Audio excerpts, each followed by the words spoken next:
Don't talk trash about my earplugs, okay? Keeping stuff out of my ears. Anyway, this Milwaukee M18 FUEL, it's the brushless top of the line grinder that they have. I don't like the paddle shift or the paddle switch. I wish I would have bought the on-off switch because that's what I'm used to.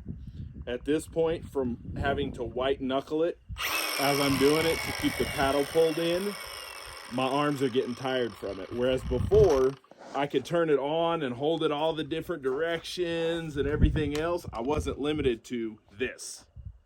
So if I had to do it again, I would buy the one with the on-off switch, not the paddle.